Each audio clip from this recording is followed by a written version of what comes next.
April Ryan is a Baltimore native and second-generation Morgan State University alumna. Our school is in her veins. I'm a Morgan State University grad and I'm a Morgan baby. I mean, I was on that campus all of my life. Her mother, Vivian, spent 40 years coordinating student activities here at Morgan, and Ryan began her news media career here. Because of what my mother did for Morgan, I have had a love for Morgan. I want to continue to see our universities, our HBCUs thrive and continue to put out graduates who go out to this world and do something. Spanning over 3 decades, Ryan's journalism career has come a long way since her humble beginnings at WEAA. Since 1997, she has been the White House correspondent for American Urban Radio Networks, a period during which she has conducted one-on-one interviews with 3 presidents and their wives.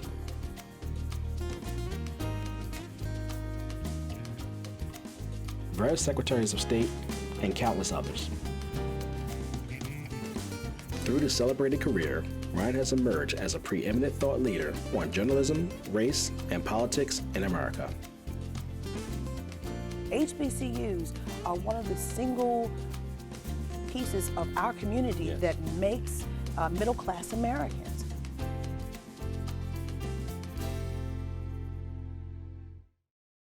Yes. Hi. Oh, this is going to be a bad question, but that's okay. No, it's not going to be a bad question. Good, because I enjoy watching you on television. Go ahead. Well, thank you so much. Mr. President, I need to find out from you, you said something as it relates to inner cities. That was one of your platforms during your campaign. Now Fix the inner cities. Yeah? Fixing the inner cities. What will be that fix and your urban agenda, as well as your HBCU executive order that's coming out this afternoon? Now, see, it wasn't bad, was it? That was very professional and very good. Yeah, very we'll be professional, announcing yes. the order in a little while, and I'd rather let the order speak for itself, but it'll be something I think that will be very good for everybody concerned. But we'll talk to you about that after we do the announcement. As far as the inner cities, as you know, I was very strong on the inner cities during the campaign. I think it's probably what got me a much higher percentage of the African-American vote than a lot of people thought I was going to get. We did, much higher than people thought I was going to get, and I was honored by that, including the Hispanic vote, which was also much higher. And by the way, if I might add, including the women's vote, which was much higher than people thought I was going to get. So we are going to be working very hard on the inner cities, having to do with education, having to do with crime. We're going to try and fix as quickly as possible. It takes a long time. It's taken 100 years and more for some of these places to evolve, and they evolved, many of them, very badly. But we're going to be working very hard on health and healthcare, very, very hard on education, and also we're going to be working in a stringent way and a very good way on crime. You go to some of these inner city places, and it's so sad when you look at the crime. You have people, and I've seen this, and I've sort of witnessed it. In fact, in 2 cases, I have actually witnessed it. They lock themselves into apartments, petrified to even leave in the middle of the day. They're living in hell. We can't let that happen. So we're going to be very, very strong. It's a great question, and it's a very difficult situation because it's been many, many years. It's been festering for many, many years. But we have places in this country that we have to fix. We have to help African American people that, for the most part, are stuck there, Hispanic American people. We have Hispanic American people that are in the inner cities, and they're living in hell. I mean, you look at the numbers in Chicago. There are 2 Chicagos, as you know. There's one Chicago that's incredible, luxurious, and all, and safe. There's another Chicago that's worse than almost any of the places in the Middle East that we talk about and that you talk about every night on the newscasts.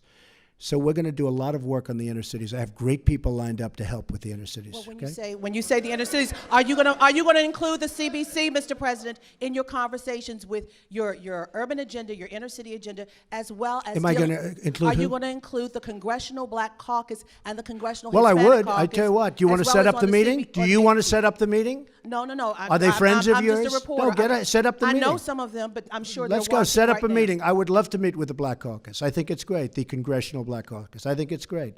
I actually thought I had a meeting with Congressman Cummings, and he was all excited. And then he said, oh, I can't move. It might be bad for me politically. I can't have that meeting. I was all set to have the meeting. We called him, and he was all set. I spoke to him on the phone. Very nice guy. I hear he wanted that meeting with you as well. He wanted it, but we called. They can't make a meeting with him. Every day I walk in, I said, I would like to meet with him because I do want to solve the problem. But he probably was told by Schumer or somebody like that, some other lightweight, he was probably told, don't meet with Trump.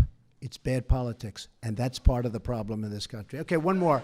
That was a little bit of an introduction to April Ryan, White House correspondent extraordinaire. Tonight we are here to celebrate her in a way, but we're also here to learn from her and from her experiences as a journalist, 20 years of which have been in the White House. We also have on the stage people who knew her back when. So we will hear a little bit about that. We'll have a taste of This Is Your Life. But she's already told her daughters they can't really tell us anything good. I sure did. But we kind of jumped the gun with that video, but since we did, let me ask you a question, April. How did you, the video went viral, by the way, this tete-a-tete where the president almost didn't know what the CBC was until you said it was a Congressional Black Caucus. But the fact that he asked you to set up a meeting made this thing go viral. What were you thinking when he asked you to set up a meeting, first of all? Well, thank you so much, Dr. Shipp, and thank you, Morgan, and thank everyone for being here. Thank you all for being here. My friends, family, everyone up in the rafters, and those on the stage, and those in the audience whom I love dearly. It was funny to watch you guys watch that. It was like watching a movie, sitting in a movie theater, and you're like, some of you just close your eyes. It's amazing to see your reaction to this, because when I was going through it, all I know is the blood rushed to my ears. I'm serious. First of all, this was my first questioning of an American president like Donald J. Trump. I said, like Donald J. Trump, President Donald J. Trump. It was my first time in a press conference with him. Mm-hmm. And I didn't know what to expect. And it had come right off of the heels of his remarks, if you will, to the Orthodox Jewish reporter, who he told, quiet and sit down. And then nobody was more or less racist or anti-Semitic. Yeah, and then here I come, me and my crazy self, raising my hand, standing up, wanting to be called on. I don't know what I was thinking, but the journalist in me just said, "Go, girl, go." I stood up, and he recognized me, and I was in the back pretty much. The way the seating was, it was not like any other presidential press conference we had had before. There were 2 rows on each side that were specifically for his staff and family. Then there was a rope line. And then we were behind the rope line. I was 4 rows in. And I didn't think he would see me. I stood up and asked my question, and then it deserved a follow-up. And the reason why I felt it deserved a follow-up, because the CBC, the Congressional Black Caucus, has been carrying the burden, the load, the ball, the water, whatever you want to say, for urban America, to include Hispanics and blacks and even whites, since 1971. And he's talking about a fix for inner city America. So I would be remiss in hearing this answer, where he talked about education, health care, and fixing the crime problem in some cities like in Chicago. I would have been remiss without asking about the Congressional Black Caucus and the CHC, but he focused on the Congressional Black Caucus. So when he said, and this is the honest to goodness truth, so when he said, can you set up a meeting? Yeah. I was like, oh no, we did. All I know is my head started shaking. I was like, oh my God, you're on TV, you can't shake your head like that. And I was thinking to myself, and I'm like, oh my God, and I thought about it, so I said, no, you can't say that. I said, but, no, I did. I mean, but you have to, the world is watching. The world is, I mean, I've got calls from Liberia, people wanting me on the show. I mean, I've gotten calls from Germany. I'm like, no, I'm not going, I'm done.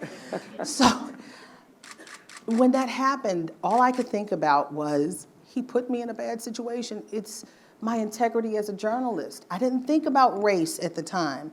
And I was so focused on that piece. The other stuff didn't register. I was just mouthing words because I'm like, how could you, the President of the United States, say that I'm gonna get a meeting for you? And then when I listened back, when I went back to my booth, well, my office, whatever you wanna call it, in the White House, I listened to it, I was like, oh my gosh. I listened to it was 4 minutes and some seconds of the whole thing. I was like, wow. And I took it in. So those initial moments, and when it was tumbling from the time he called on me. But when he said that to me about convening the meeting, I was dying inside.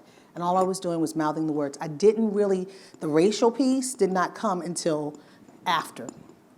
So when you're in the moment, see, you all are watching it like screaming at the TV, throwing things at the TV and stuff. But when you're in it, it's like, ooh, I can't say this. It's a different moment because you are scrutinized, you are judged. It's like, oh my gosh. Well, two things struck me about that other than what we just discussed. First, when he recognized you, he really did recognize you. He said, this is going to be bad. And I was like, no, it's not. not. What did he mean about it's going to be bad? Dr. Shipp, you need to ask him that. But was there an assumption that because it was a black journalist from an urban radio? Let me say this. And if you remember when I said, no, it's not, he said, good, because I enjoy watching you on TV. So I'm glad he likes to watch me. So if he likes to watch me, he knows I'm very critical of him. So I want to believe in 2017 that's what it was. I want to believe in 2017. So he thought you were going to ask him a tough question and he was thinking that was bad. Yeah, but you have to think about this. This is an administration like none other. They have called us the enemy, the press, the enemy of the people. Mm-hmm.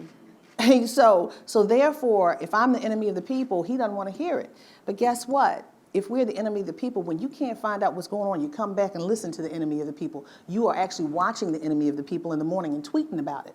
So it's kind of, Well, he also said there, the other thing, and then we'll move on to something else, but the other thing he said was, your question was quite professional. Now, you all catch that one? I did pick up on that one. Okay, I picked up on that. As soon as he said that, and this is for real. How many of you used to watch Oprah Winfrey? And I remember when she had a show and she was talking about that exact same thing. And she was talking about the matter of how on her wall of fame, she has these pictures of Michael Jordan, Prince, and all the people who came to her show.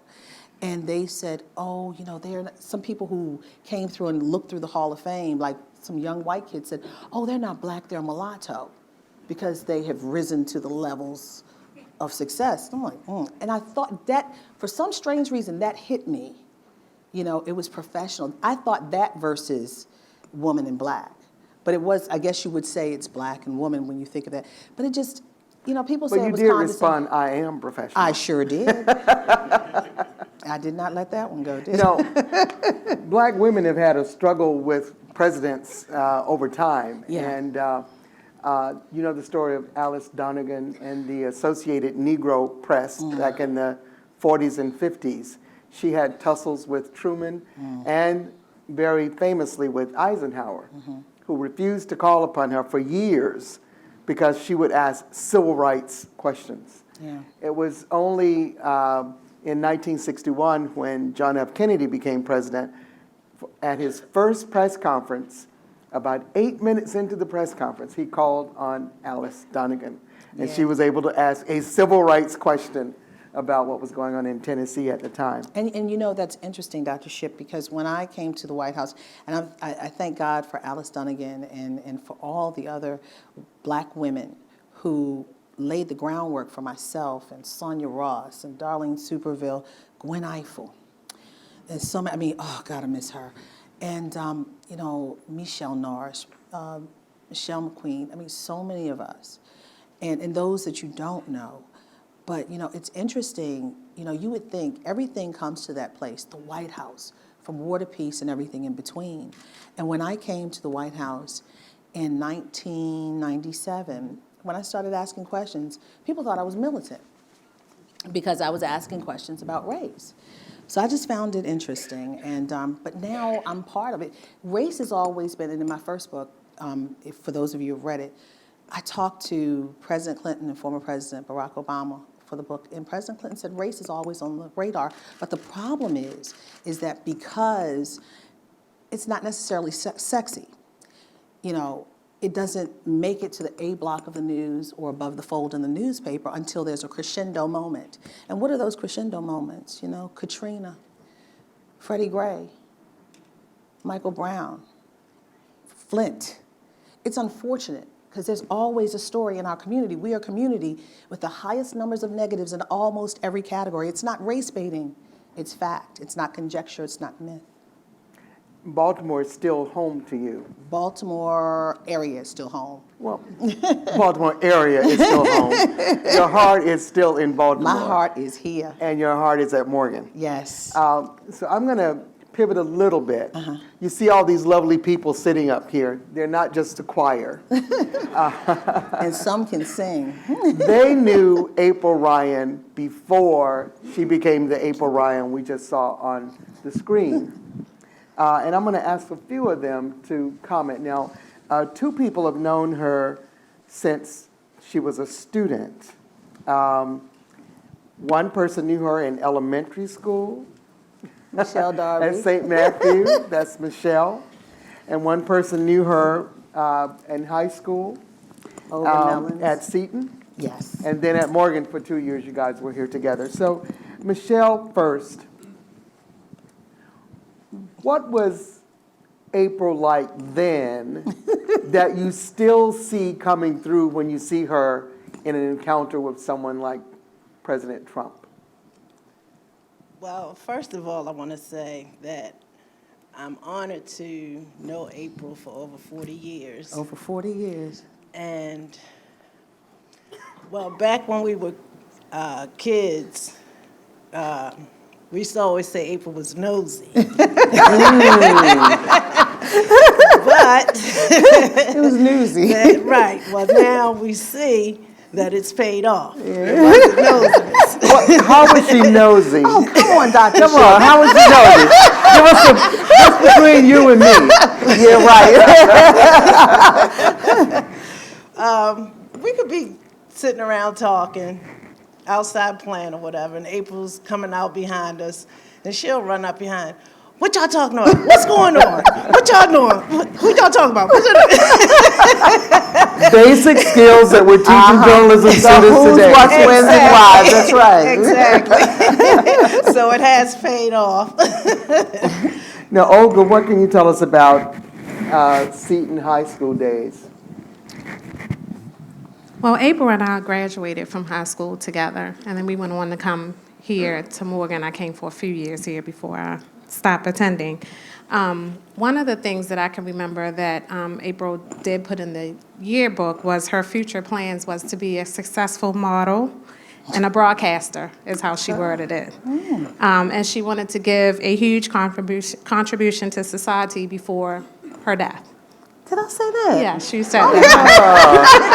That was pretty cool. Now, what about the modeling part? Tell us about that. That's like how many pounds later now? It didn't work. So she was involved in, some of the activities there that we had going on, and I like to piggyback off of what Michelle said. That continued on to high school. She had the gift of the gab. She was yakety, yakety, yakety, yakety. Okay. And trying to find out all the information that was going on. You told me something about back in the day, you guys had those telephone calls? No, that was Michelle. Michelle. Tell us about the telephone call. Well, back then, our parents dare not let boys call our house. So three-way phones were out then. Be very careful. So April and I, we would hook up on the phone and call whoever, her boyfriend or my boyfriend. Okay, Michelle, that's not. So when the parents came in, they asked who you talking to. I'm talking to April. Okay. So, young ladies and gentlemen, do not try this at home. Right, exactly. I think that was Because when the we've been three-way- there, done that. And got a T-shirt and worn it, right? Exactly. But I think that was when three-way first came out. Absolutely. Yeah. When the rotary phones, remember that? Yeah. Most people in this audience don't know what rotary phones are, I'm sure. We're too young to have known or too old to remember. Did Dr. Turberg pin? She's right here.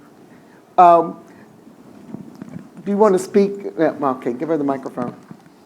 Now, once April made it to Morgan, she was actually following in the footsteps of her mother, who had been here many years before. Dear Vivian. So, Dr. Turberg Penn, tell us a little bit about Vivian. Have a seat. Yep.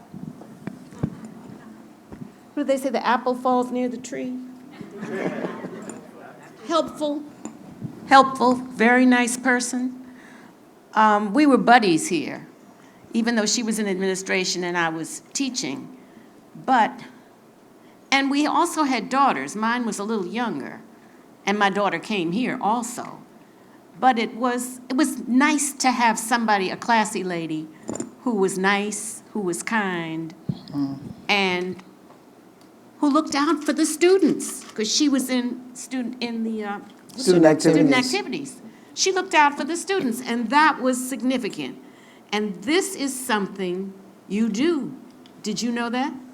You look out for people. Thank you. And I think that is part of your home training, probably your DNA too. And I thought that was very significant, that you would come to be, you would excel above, but within the same characteristics of Vivian. And Thank you. I was very happy about that. Thanks. So I'm now her surrogate mother. Well, we have another surrogate mother, I believe, too, her Aunt Pearl. My is here. godmother. This is Aunt Pearl sitting on the stage. Now, you were going to tell us a little bit about Vivian's love of Morgan. Vivian's love for Morgan was, Put the mic up to your mouth. Okay. she loved Morgan so much. It was a student here who was out of town, and she couldn't afford to live on campus. And Vivian had her living with her. She lived too far. Vivian lived in Woodlawn. So You don't have to tell addresses or proximity. Just say she lived too far. Go ahead. She lived too far. Anyway, she wanted to be closer. So we live closer here. Vivian asked me, I didn't know the girl. Vivian asked me if she could stay with us. Because Vivian loved Morgan so much that we let her stay with us until she could afford to get her own place. So that was my sister. Professor Naughton, you knew April as, what did y'all call it in the ancient days? It wasn't the School of Journalism. What was it then? Telecommunications. Telecommunication, yes. So tell me what you remember about her as a student. Well, she was an A+ student, and it's rare that, especially these days, there are very few leaders amongst the students. They're all followers. But April was a leader, Sarita was a leader, Rhonda Malhotra, Shelley Danzy, Gary Holland. You know, there were a bunch of leaders, and she was amongst that crowd. What were they doing? What was the Well, I was movement they advisor were- to the National Broadcasting Honor Society, Alpha Epsilon Rho, and many of them were involved with that. And that was a very good thing because it was a national organization. We would go to conventions, whether regional or the national convention, and you'd get to meet other people and some luminaries in the field, and it was a good networking opportunity. You also knew her father, I believe? Yes, April sort of hooked me up with her dad to produce a Last Supper play for their church. And so that was a good experience as well. But April, actually, Dr. Kennedy says you owe him a chapter card. Oh, my goodness. Sarita, you remember those things? Oh, my goodness. It's an inside joke. Yeah. I hated those chapter cards. Research. I mean, but you know what? I'm thankful for Dr. Kennedy and his research, those chapter cards. I was like, who does this? But if we didn't have those chapter cards and have them right, that helped me learn. That was my basis for, well, you helped me too, but the journalistic research, it really started with digging. These were two, I guess some of my most favorite teachers are the ones who challenged me the most. Beat you up. Beat me, yeah, you beat me good. Beat me really good. Yeah, the ones that I think, yeah, and we remember. What was the journalism, what was it about journalism that attracted you at that time? I guess, as Michelle and Olga have already said, I think I was always an inquisitive child. I was always someone who always wanted to know everything. Don't give me a piece. I hated the synopsis of a synopsis. I wanted to know the details. And I guess it was just a natural drive. I wanted to know everything. I wanted to feel it, be a part of it. And I think that's, where it came from. Mm-hmm. What was your career path for the young people who are in the audience? How did you go from, well, we said you started at WEAA. Tell us about WEAA.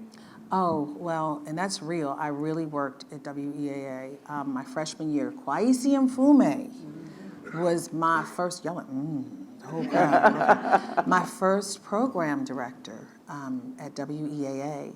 And I had him just for a little bit because he went on to be a congressman.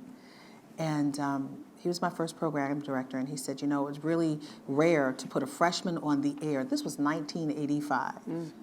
So in 1985, he put me on the air, and I was on the air on Fridays between classes, and he put me on the air not knowing that was my mother. So I got it on my own merits. Yeah, interesting. So you learned something, right? Okay. So he put me on the air on my own merit. And I was on the air on Fridays between classes, and it was the biggest adrenaline rush. And I was like, my gosh, what is this about? And I was so exhausted just from doing 2 hours. I was like, oh my gosh, I need to go lay down for a weekend. And then on Sundays, I would do, I think it was like 6 or 7 at night, or I don't know. It was the evening, no, it was like 7 or 8. And then I would do the overnight show that ran after the music. And I had about a couple of hours a week, and I was a DJ. And then I said, I want to do a little bit more. So I got a job at WEBB, overnights, $5 an hour. And then I said, there's a little bit more I want to do. So I was working weekend overnights when everybody was hanging out at the club, doing this, doing that, or on campus at the parties. I was DJ at WEBB and doing Fridays, running back and forth, in Holmes Hall at the time when the radio station was in Holmes Hall, and on the 3rd floor, I believe. And there was no bathroom in there. You had to put a long record on and run out the door. I'm telling you. Kind of like Hidden Figures. Yes. You had to find something really long. I think it was a David Sanborn song that was like 10 minutes long. I had to time it. I mean, seriously. So I went. That's where I started. Then I came back. I said, I want to do a little bit more. And I started producing a show for John Milton Wesley. And I said, it was something in me. I wanted to do news. And I guess I got the news bug because as a kid, my parents, all they did was watch the news. And I remember Walter Cronkite, that's the way it was. And I was always asking my dad, why are you watching the news all the time? Now, listen to this. This would scare any child. He said, I want to see when the world is coming to an end. and I guess that he thought he was trying to help me understand in my little adolescent mind, but it scared me enough, so much so that I'm now in it. So I don't know, but it was crazy. So that's kind of my beginning. And then I left here and went to WBGR, the gospel station. Went from BGR to an AM/FM combo in Frederick, Maryland. From Frederick, Maryland Tennessee, that's right, Tennessee. Stayed there for 10 months at a country radio station. I learned so many country songs. At a country station? I got friends in low places where the whiskey's from. I remember Garth Brooks. I was down with country for a minute. I said, I got to go home. V103 called me. V103 called me back. V103 Heaven 600. I was there for 3 years. They were sold. People didn't know that they sold the station, and they farmed me out to Metro Traffic for a year. And then after that year, I was off in the Netherlands. And at that time, I was stringing always, but I was doing Baltimore City Cable, and I was working at WTOP. But all the while I was in Baltimore at V103, and even when I was at WBGR. No, did I say WBGR? Did I say, okay. When I was I had to remember. Okay, so from the time I was at BGR all the way up until 1996, I had been freelancing, stringing for different networks. Wherever I was, there was always news. There was a newsy town somewhere. So what I would do is I would freelance and give them the information, and AURN said, there's something about this girl. American Urban Radio Network. American Urban Radio Network. So then there was this big story. Baltimore is a newsy town. We are in this great quarter. And something happened at the NAACP. Remember Dr. Ben Chavis? Oh, yeah. That was the story that catapulted my career. And they said, because I was breaking a lot of stories out of there. It wasn't about if, it was about when he would leave. Well, for those who are too young to remember, tell them a little bit about what was happening with Dr. Chavis. Ben Chavis was one of the heads of the NAACP, the national headquarters. And there was a lot of controversy going on. A lot of things. Look it up. I'm not going to get into it, but it was a lot of stuff. And but they were having some financial issues, as well as other things. Now, were they in New York or in Baltimore? Oh no, they were in Baltimore, where Baltimore. Anolia McMillan pulled them into on was it Mount Hope Drive. And I'll never forget, they said, we're going to get her, because they were transitioning out of the gentleman that they had, the late, great Bob Ellison, who had been on the job for 17 years. And they told me, oh, well, we've got this job for you. We want you to be news director of our D.C. bureau. I said, oh, sure. I was young and dumb. I said, if I would have known what I know now, I may not have done it. Because, when you're young, you say, oh, I can do this. I was as green could be. And so in the meantime, I was, while we were trying to figure it out, because I was kind of in limbo with him for about a year and a half. So sometimes in this business, people will have their eye, sometimes people will have their eye on you, but things aren't necessarily right for them to make the change right then. So I held on. And I was still getting other work and doing other things, but I held on. So what happened was, 1996, they'd said, come on over. And I said, okay. And I said, they wanted me over around November or December at that time. And my grandfather was ill at the time, and I just wanted to get my head right. And he passed away, and then I started just before Bill Clinton's second term began. So that's been my career. January 13, 1997 was the day that you started at the White House. And you said that you hadn't really spent much time around the White House, except for a childhood visit as a tourist with my mother. I had never come close to the inner workings of the executive mansion. The only connection I'd ever had to the President of the United States was the picture of John F. Kennedy, which hung in my parents' home for as long as I could remember. End of quote there. What were those first days like? You were green and... I was green. I felt like I hated the job. I wanted to leave. It was the worst thing. I mean... What made it so bad? I had replaced a man who had been there. People loved him. So therefore, they hated me. And they weren't going to tell me, you have to, it was like a situation where you have to be grandfathered in. There are a lot of things, there are nuances around that place. Even today, with the craziness that's going on, we, the hated press, kind of tell them how to handle things to help them navigate the murky waters, because it's pretty bad. I was very green. I was missing the gaggle. At that time, you heard about the gaggle recently when they locked people out. Well, at that time, in 1997, the gaggle would be the first thing in the morning in the press secretary. That would be the press secretary meeting off the record with reporters? Yes, with reporters. And could you pass this to Gracie, please? I'm sorry. Thank you.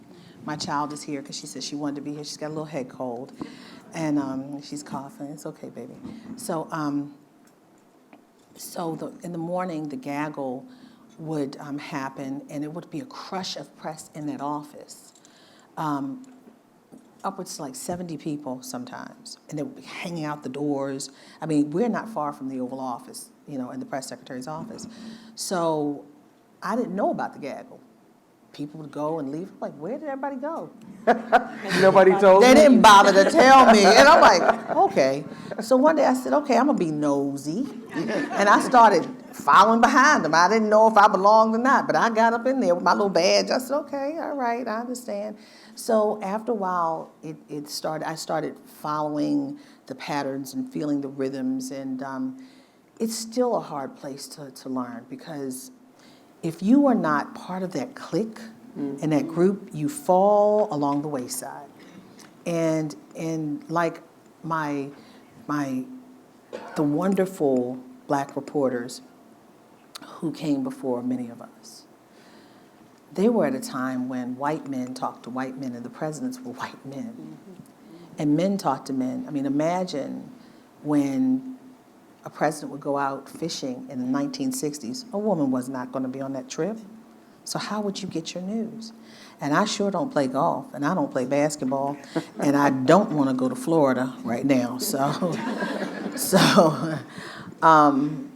you know, it's tough, but you have to find a way to make it work. And this is the real piece. Everyone thinks you get information out of the White House. For these last 20 years, my success has been getting the information from outside of the White House and bringing it back in and pressing them in on it. Because there are a lot of people who are working with the White House who are willing to talk, and they do. Even now? Oh, yes, more so now. There are a lot of angry folks around, be it Republican or be it Democrat.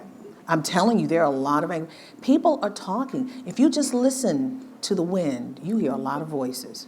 And I know it sounds crazy, but really I'm not crazy, but you just listen. You'll hear things, and it comes to you. This president wants to shut down all the leaks that are going on. And he seems to want to undermine... To be naive. Mm-hmm. All right, he Dr. wants to Perry. undermine the credibility of the press, so nobody will believe you guys. How do you navigate Wait a minute. those? Okay, here's my thing. And this is from the press conference. This is a classic line that has nothing to do with me. The leaks are real, but the news is fake. I said.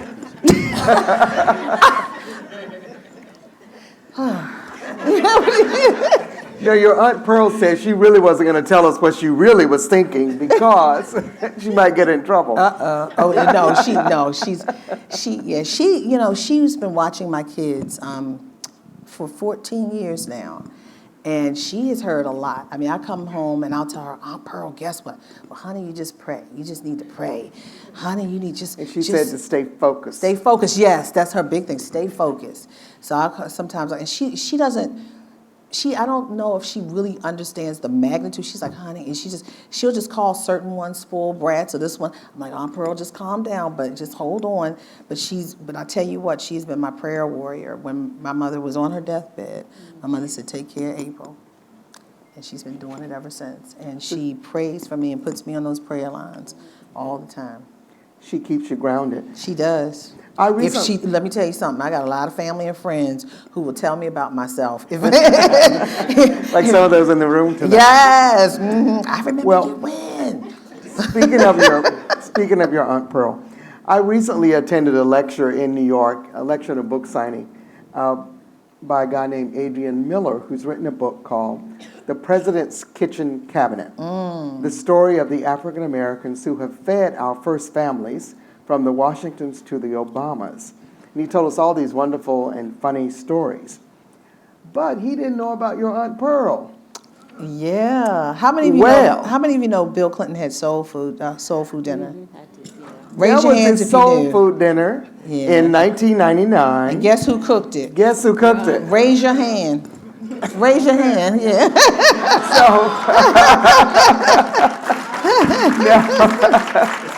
Now let me tell you what she cooked. Oh, no. Chitlins. And they're fried good. Garlic chicken. Somebody else brought the ribs. She cooked black-eyed peas, collard greens, cornbread, and peach cobbler.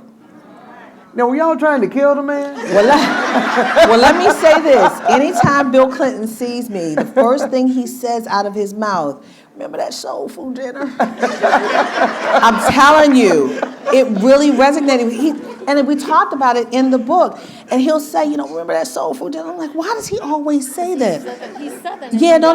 But it's deeper than that. It's deeper than that. And he said, you know, he says that, and he said, you know, that's why I got my heart attack. I'm like, you don't blame me for your heart attack. I didn't do that. That was years later.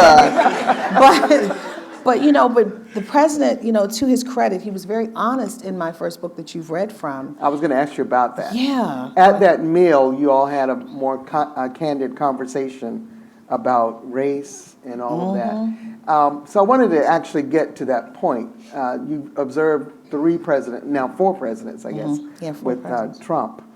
And Clinton was sometimes called the first black president. Yes. Some people took issue with that, of course. I know. But he said during that dinner... But Barack Obama was the first skin-hued black president. He said that some of the problem in the black community is that African Americans do not come together on issues. And that's amazing for a sitting white president to say that about the African Americans. Explain that, and why did he feel so comfortable, and how did you all accept that? Well, I was stunned. I was like, I stopped the conversation. I said, did you guys hear that? Did you guys hear that?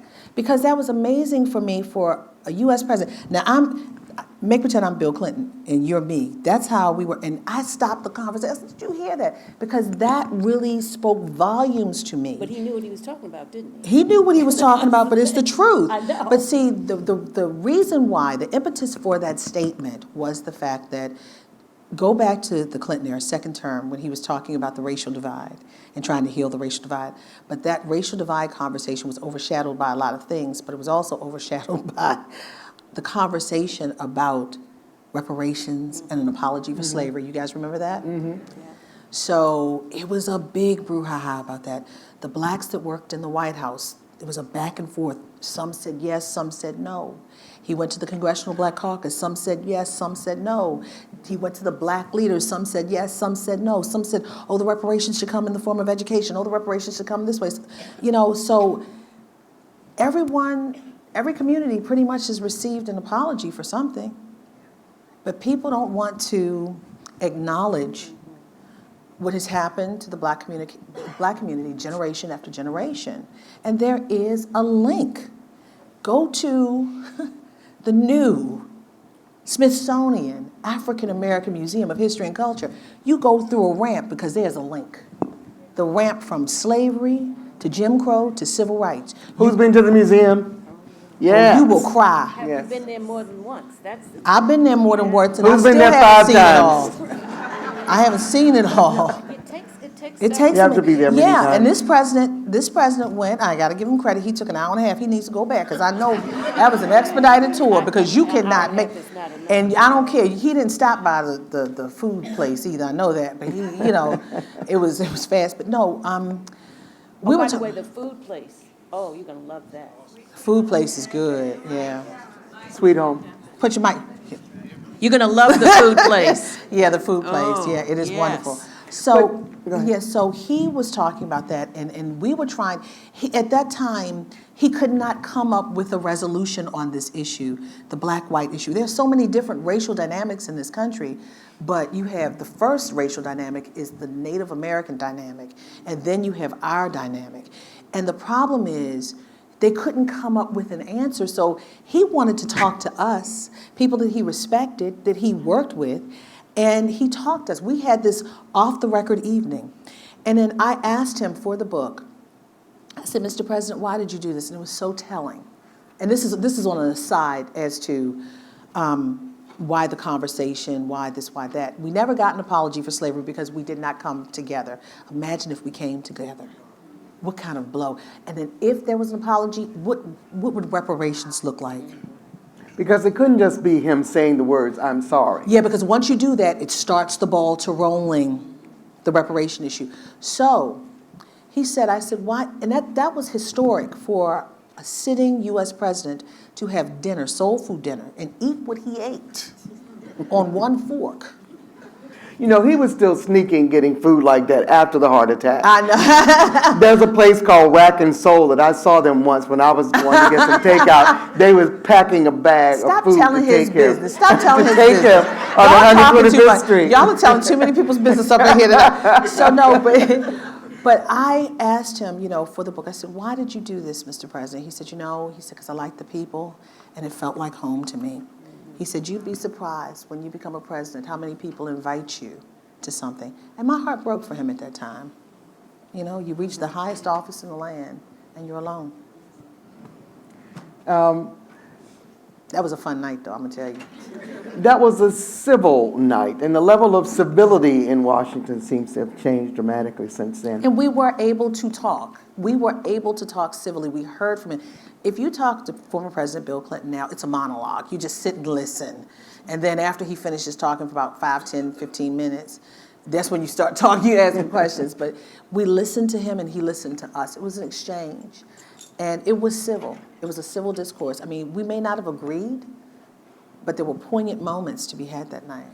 It was quite different during the Obama years. Starting, I think a lot of us remember in 2009 when he was giving a speech on the health reform bill, I believe, and a Republican congressman yelled out, "You lie!" And that was just a sign of the kind of level of discourse that we were to get. We also, and you, I think, have commented upon that too, how things have changed in Washington along those lines. In the Obama years, I think you wrote that Obama and George W. Bush developed an affinity because they both felt that they were disrespected. Mm-hmm. Can you highlight that for us? Yeah. Former President George W. Bush, he was keenly aware of what people thought of him, keenly aware. And he would say things to me, you know, with the camera, when we had off-the-record conversations of just talking, just at an event, just talking, I'm a guest or whatever, or we had time together. He was keenly aware, and he said, you know, people, you know, have such low expectations of me.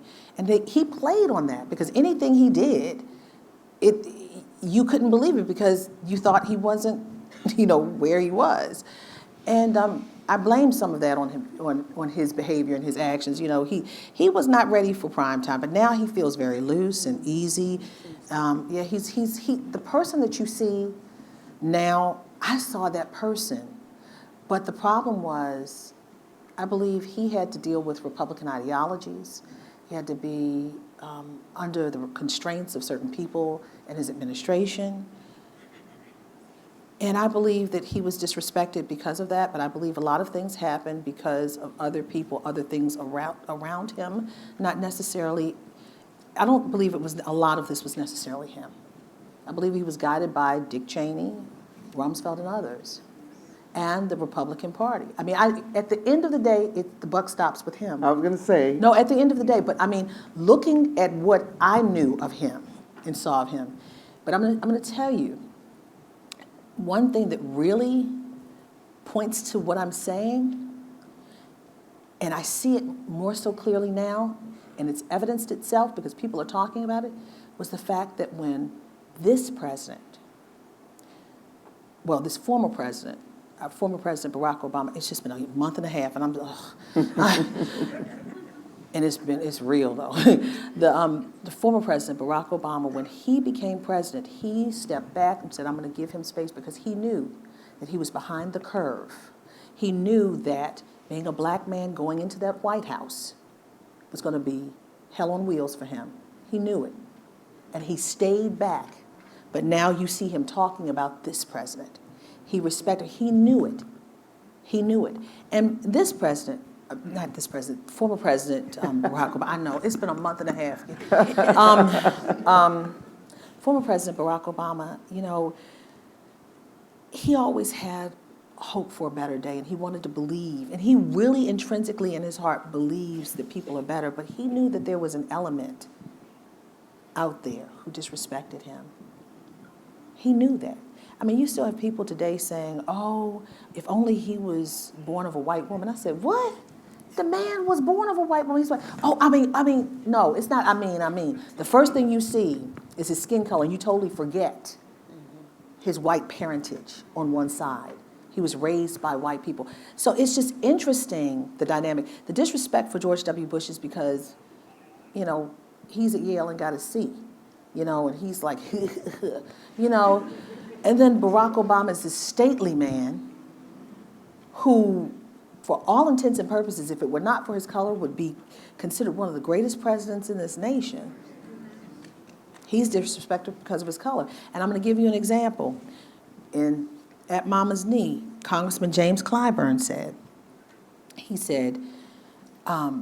Harry Truman, his mother, talked against him for something that he did. What he did was integrate the military. And if he had not done that, he would have been considered one of the top 3 presidents in this nation. Race matters. Isn't that something? Still matters, right? Mm-hmm. But let me ask a little bit more on President Obama. Now that he is no longer in office, people are trying to assess what his presidency meant, particularly for Black America. And some observers say that Black people were so focused on the fact that he was the first Black president that we forgot he was the 44th president and should be held accountable as a president. What do you say to that? Oh, as a reporter, when he first came in, I was asking questions like I would ask any president. Black folks thought I hated him.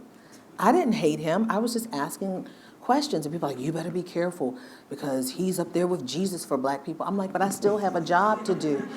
But I think it's Jesus, Barack Obama, HBCU. I don't know if it's HBCUs above Barack Obama or Barack Obama above it, but I know it's Jesus first, and then I don't know, somewhere, So, but it's like, he was an American president. He is accountable, and you give him slack to a certain piece, but after a certain point, like even with this president, he is the president, whether we like it or not. He is the president of the United States of America. He's number 45. And even there, I could not disrespect that man when he said what he said to me. And I know many of us, I'm going to say many of you, were in the fetal position on election night. I know a lot of you didn't come out of your houses for about a week. I'm not lying because it was you. You know what I'm talking about? Couldn't sleep. But the bottom line is we have to hold that's what the Fourth Estate is about. First line of questioning of an American president, that's what we do. It's not about an agenda. For me, it's not. I'm not fake news. It's not. I might focus in on urban America, but look, I'll ask about what I read, what Coretta Scott King, some of Coretta Scott King's letter the other day because Elizabeth Warren couldn't finish it on the Hill. And I asked the press secretary, what do you think about this? I've asked about China. I've asked about Iraq. I've asked about Iran. I've asked about everything. But I've also asked about Flint. I've also asked about HBCUs. I sure did this week. Tell us about that now. The president was supposed to... No, he met with them. No, he was supposed to issue this earth-shattering executive order that will be the greatest thing for HBCUs since they were invented. Who said that? Consider the source. Who said that? That's all I'm going to say. So tell us what happened exactly, because I believe our president was quite disappointed. Oh, he was disappointed. If you read the news, Morehouse was disappointed. Congressman Elijah Cummings wrote a scathing note. There were more or less there were a lot of photo people. op for the president. Well, let me say this. Okay, so from my Republican sources, I was told early on that it was smoke and mirrors. And I kept putting it out before the executive order. If you follow me on Facebook or Twitter, you saw, am I telling the tale? I said, look, this is what's going on. They're going to take the HBCU initiative out of the Department of Education, put it up under the purview of the White House. And my Republican friends were telling me, oh, they did this during the Reagan years. It was in the vice president's office. Okay, fine. So it's going to put a spotlight on it. But you never heard anything about new money. No money. So I want you to follow me on this. So then, oh, this is the greatest thing. I said, okay. So they did that. Then they were talking about, oh, and this, that, and the other, and this, that, and the other. I'm like, okay, but no new money.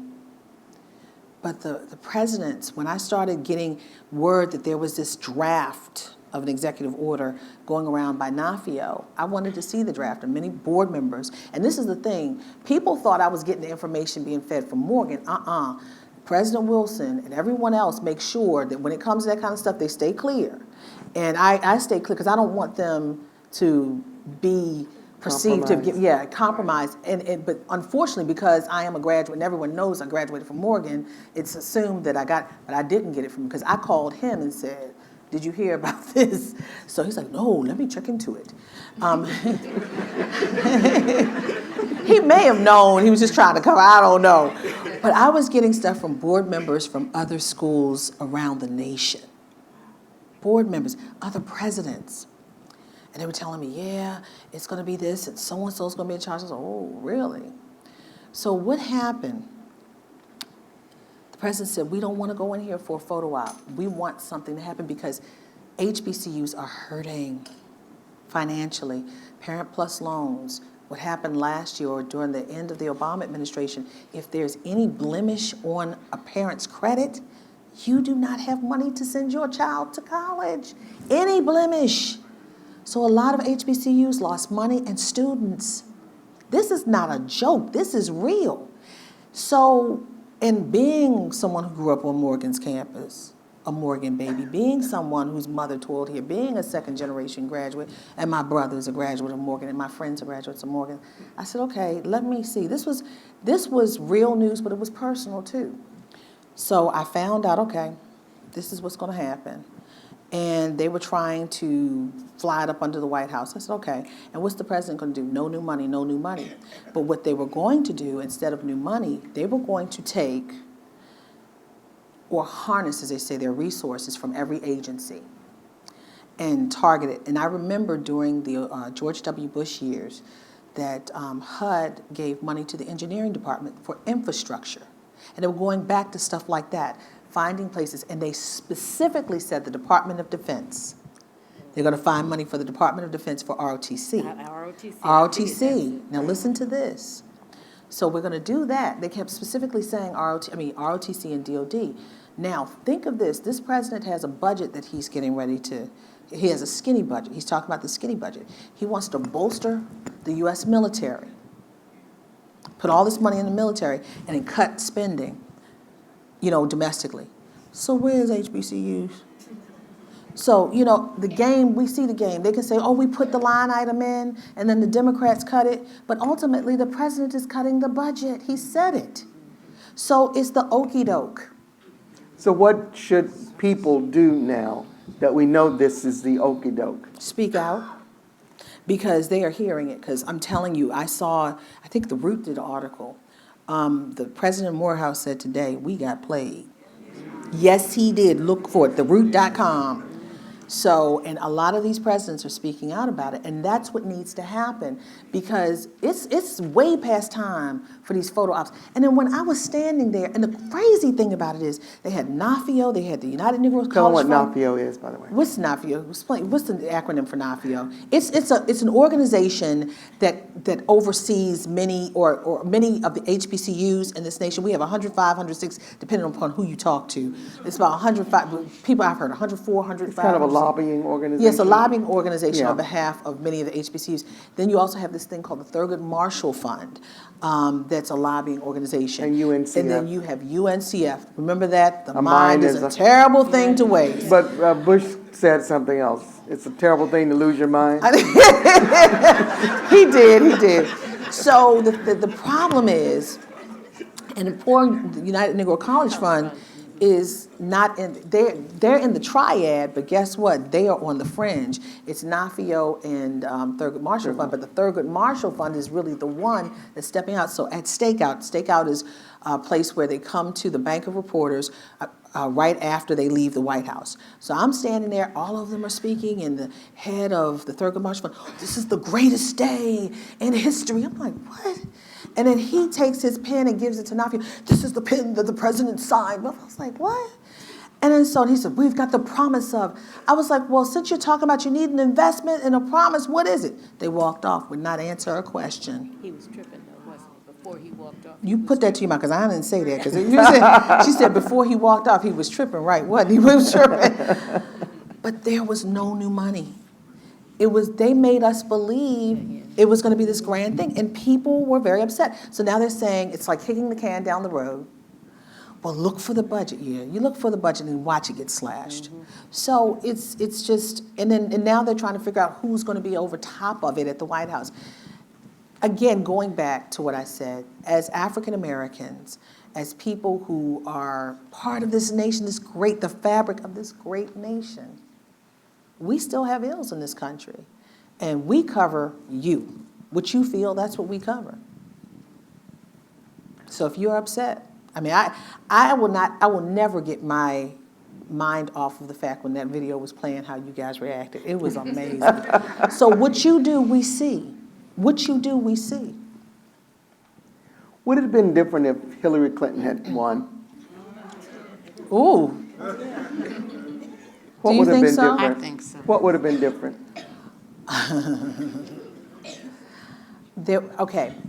So what I know would have been different, Hillary Clinton would have had more of a focus on women and women's issues, and she would have definitely looked at having a black woman as a U.S. Supreme Court Justice. I was told that while she was campaigning by much of her staff who was top tier.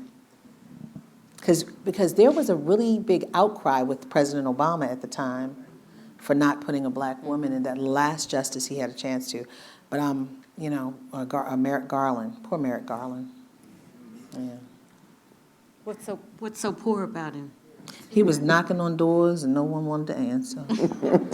I want you to make sure you told people. He didn't get a hearing. He did not get a hearing. That's the thing. He did not get a hearing. I mean, the Constitution, it's part of the Constitution. The president had a seat to fill. Scalia died. Justice Scalia died, and there was an opening. So how, as a journalist, do you explain those kinds of behind-the-scenes details that would make people care about some of these issues? I've always said that the most important reason to vote for president is the Supreme Court appointments, but that's kind of hard for people to understand the importance of Supreme Court appointments. Well, let me say this to you. The importance of the Supreme Court is more important now than ever before, because it's not just for the next 2, 3, or 4 years, it's the next 30 years. And how old is Gorsuch? He's 49. He's going to be up there for a while. And not only is it going to be this one, you're going to have at least 2 or 3, maybe even 4. He might have 4 Supreme Court justices, and you're going to have a totally conservative-leaning bench. You're not going to have another Thurgood Marshall. You might have another Clarence Thomas, but you won't have another Thurgood. We'll probably have another Clarence Thomas, yes. I mean, I'm not being funny, but I'm serious. I mean, if there's a balance in this system, the balance is gone. And that's what the court at one time was sort of balanced, but it had more, but it could wind up totally tilting one way. So that's where, and I want to give you something. Harry Belafonte, the great Harry Belafonte, he's one of, like Donald Trump, he enjoys watching me on TV. What a fan club. I know.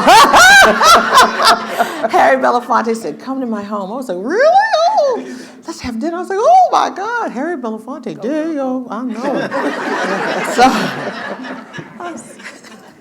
I said, damn. So I said, I was in New York, and I said, I cannot come to dinner, but can we have tea? And he said, yes. And I said, you know, people are hurting. This was right after the election. He said, oh, this is the greatest time. I said, are you kidding me?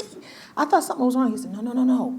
He said, you got to remember, I marched with Dr. King, and I walked with ropes, and I talked to W.E.B. Du Bois. And he said, April, he said, I want you to tell everyone. He said, this is a great time because, like W.E.B. Du Bois says, when there's great pain, when there's great pain and you hit rock bottom, he says there's radical activism. And when you have radical activism, it creates change. So I thought that was poignant because a few days,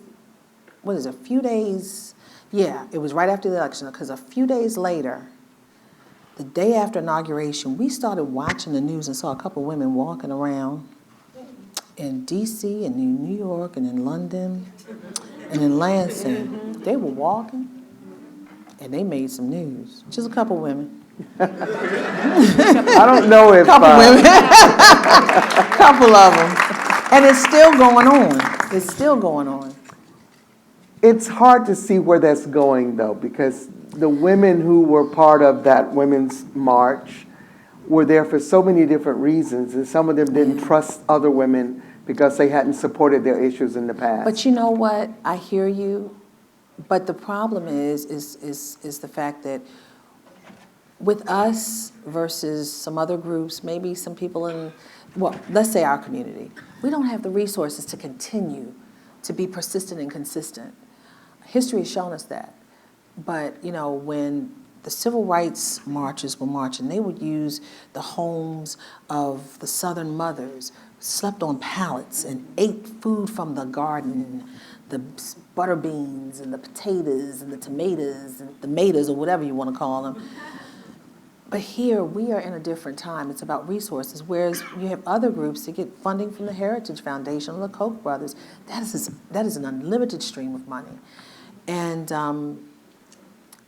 it starts with a movement of people, I believe. We cover it. And I'm going to tell you something. When you show us something, we cover it. And it made enough noise for the president to see it, because the press secretary came out unhinged that Saturday. And it was all about size. Size mattered. Size matters to that Size president. Yes, it does. Yes, it does. Because he was upset about the size on Friday, and then he didn't say anything Friday, but when he saw those couple of women walking around on Saturday, the couple of women that were walking, they came out, I was like, what is wrong? I said, we can't start out like this. I'm like, you don't use that podium for who's bigger. That's not a who's bigger contest time. I'm sorry, I just said that because I was there 20 years. I just know what comes to that podium. Well, we're going to wind down. I've got some questions I'm looking at that people in the audience submitted to me, and I think we've covered some of them. And we got brother, daughters, friend. Yes, I want to hear from some people back here.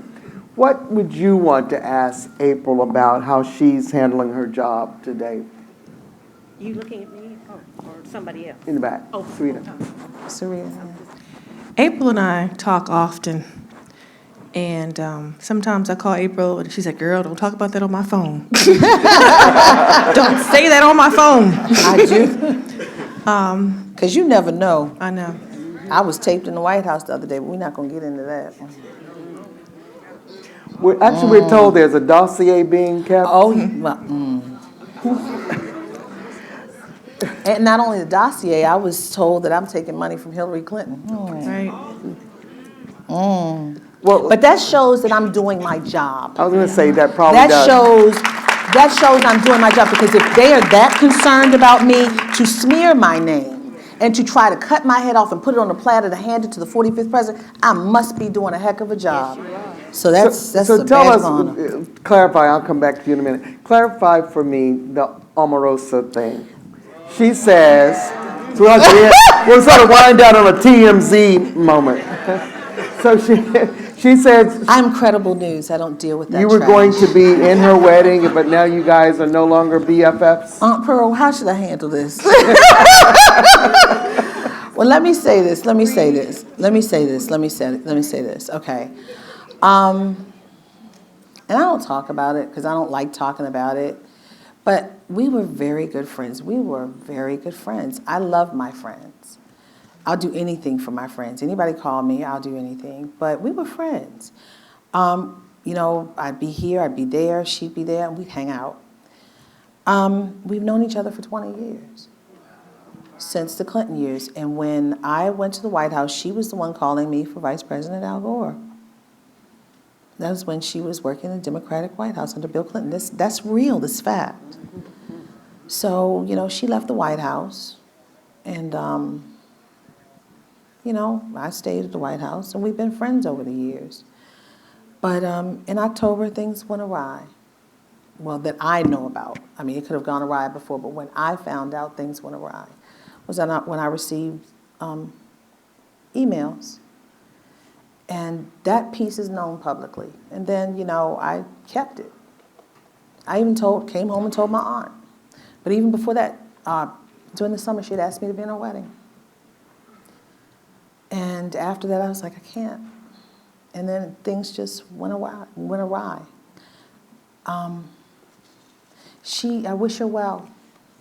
She's chosen her path. She is in the inner circle of the President of the United States. She's the key advisor on Black issues, it seems. She and Dr. Ben Carson. We're in good hands. Ye of I little did not faith. say that. I did not say Ye that. of little faith. Dr. Shipp said that. No, but no, I wish her well. I wish her well. You're going to Why say. is everybody laughing at me? I'm just I don't have a question for April. It's just a statement, being a proud Morganite. I guess the best moment that I had with April that I can remember, we were telecommunications majors, both graduated. 1989 was graduation day. And April says, stop telling the story. I know, and stop it. And I'm not going to tell it. Okay, But on thank you. graduation day, I didn't know who the commencement speaker was because April was just talking so much. So, like my gosh. friends in the back, we put it in the atmosphere. But we are just so proud of April being Thank a proud you. Morganite and just representing our university Thank well. you. So that's what I want to say. Thank you.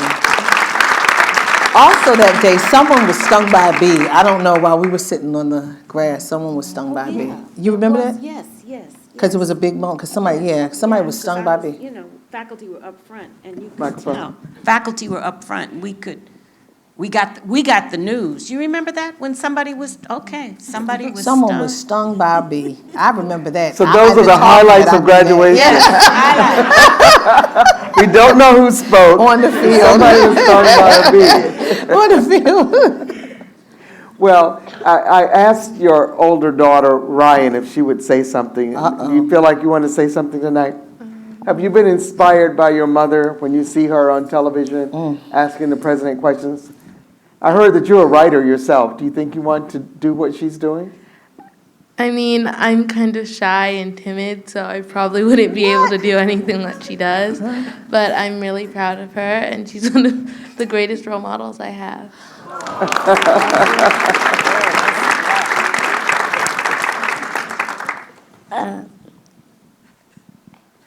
Okay, Gracie. You're not shy, Gracie. Uh-oh, she's got to get she had approval. Uh-huh. I just want to say I love my mom. She's the best mom ever. Aw, I love you too. When they see me on TV, when mommy's on TV, they turn and go off and do whatever else. They're like, Mommy, we saw you, but yeah, whatever. But April, you said in your book that you are a self-sustaining, divorced Black woman, not asking the government for anything.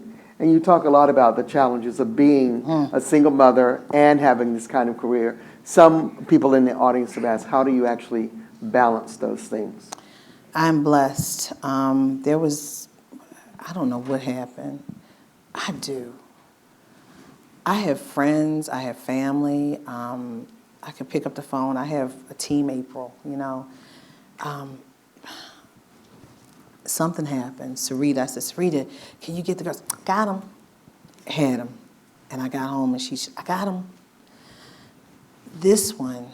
And then, how do you go to, you leave one convention. Your kids are in North Carolina with the aunt, got them down for 2 weeks, taking care of them, so you think you got your stuff together. Slept overnight in the airport because our flights were canceled, trying to make sure I got home so I could go see her, those two, for a minute, and then go to Philadelphia. How do you go to a convention and leave your press credentials Sarita and Dr. Johnson went to my house and got my credentials and brought them to Philadelphia for me. That's called friendship. And then, how do I do it? Well, my Aunt Pearl is my godmother. And ever since, she's like a second mother to me. She's always been all my life. But when I had Ryan and Grace, well, when I had Ryan, she took over. She's been there. I mean, if I have to go out of town, she's there. She's with them. She's more than an aunt. She's more than a friend. And then when my mother died, my mother said, take care of April. I'm like, I'm a grown woman. You don't need to take care of me. But she's taking care of me and the girls. And I thank her for it. And she's always been there. I mean, you don't know what other people go through. She just comes and does her job. She tells me about myself every now and again. We all need that. Yeah, she will tell you about yourself with no hesitation. And pray for you to say, I'm praying for you.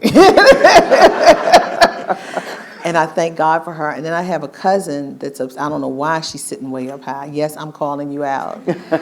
She works not far from where the girls go to school. And some days, I'm like, Jana or Texter, can you get them? Okay, no problem. And just bring them in. I'm just thankful that I have a team of people around me who understand, not a team, but family. I call them Team April. And other people who aren't here, who really, and my brother, who support me.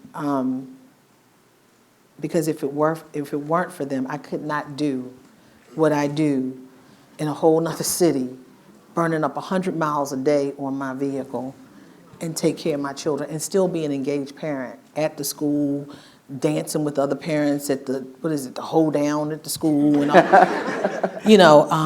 It's not easy. It's not easy. But it's doable. Yeah. It's doable, people. It's doable. Yeah. What's next for April Ryan? I don't know.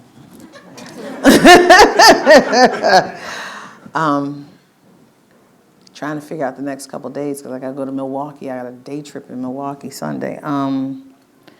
And get back to make sure I'm home so I can take them to school Monday. What's next? I think there's a third book in the making. Thank you. You like the first book and the second book? Good. Okay. What's the third one going to be about? What do you think? The Donald? Could be. The Donald?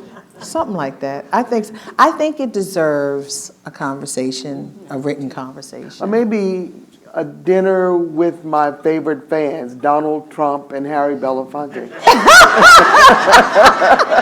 I like that, Dr. Shim. Guess who's coming to dinner?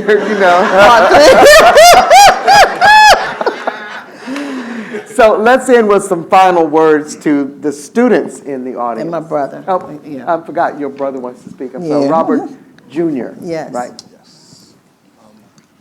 Microphone. Sorry. Honestly, I think originally you were asking, the last question for the panel was what would we suggest to April or something like that. But honestly, I can't really suggest anything to April because April is April.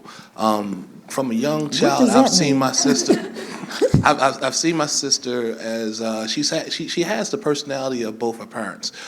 She has my mother's personality of being loyal to friends, keeping in contact with people for over the years, and I've seen that where she kind of can get a story from anybody. Has that Rolodex where she can just go into that Rolodex, deal with somebody that she might have met 10 years ago, stayed in touch with them, and then get a story.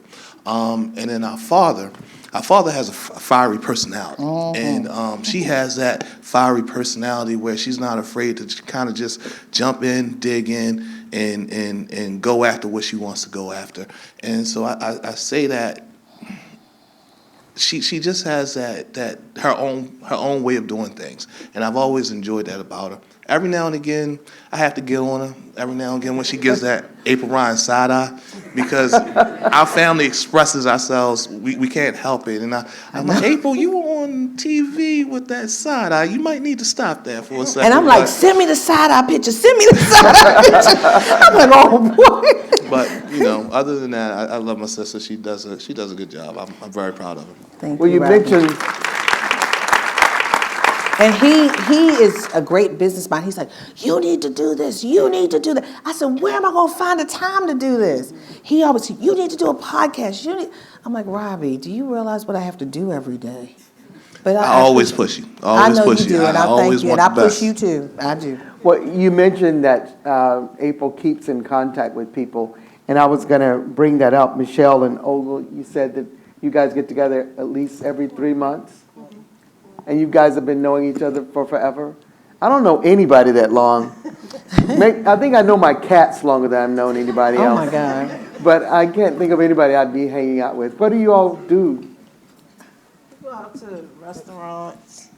Yeah, we normally go out to dinner and just Are you catch up. analyzing politics, or are you just being girlfriends? we're just being girlfriends. We laugh. laugh, catch talk. Yeah. Yeah, kayaking, yeah. Kayaking. Okay. Now, that's a nice change of pace from the White House, I think.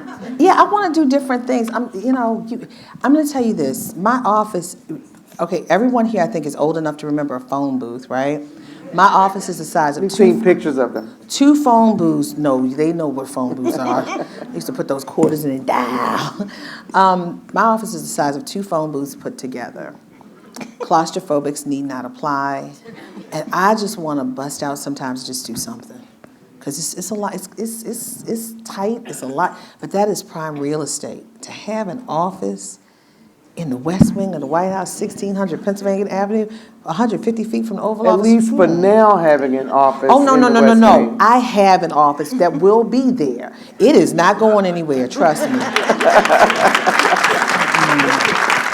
I think after the nation has seen, the world has seen all of this over the last month and a half, they realize how important we are. And I think the American public understands that we need to be a part of the equation, because if not, the news will be shaded on one side. Mm-hmm. I believe they see that. So, on that note, what words of encouragement would you give to young people who are wavering when it comes to thinking about a career in media right now? Right now, the delivery system is different. When we started, it was 3 TV stations, and there was this talk about the information superhighway. I remember Dr. Maddox talking about the information superhighway. It's coming. I'm like, what is this information superhighway? And it wound up being the internet. And now it's social media. I think people have to understand you have to be a jack of all trades, or a jackass of all trades, or Jackie of all trades, whatever you want to call it. You have to be able to write your way out of a box. You have to be able to present yourself on TV. You have to be able to talk on radio. You have to be able to do a podcast. I'm going to tell you, one of the worst things that you can do is be in the Oval Office holding a shotgun mic, holding your tape recorder and trying to take pictures while you're in there with the president of what's going on. And you have to do that. You have to be ye ready. You have to be, if I say I have a job for you today and you fail, I'm not calling you back. If you can't even step up to the plate, you're not going to get a call back from me, because you have to be ready. The stakes are high. You have to know how to do it. And it's no excuses, because we have everything at the touch of our little iPhones. I saw all of y'all out here filming me.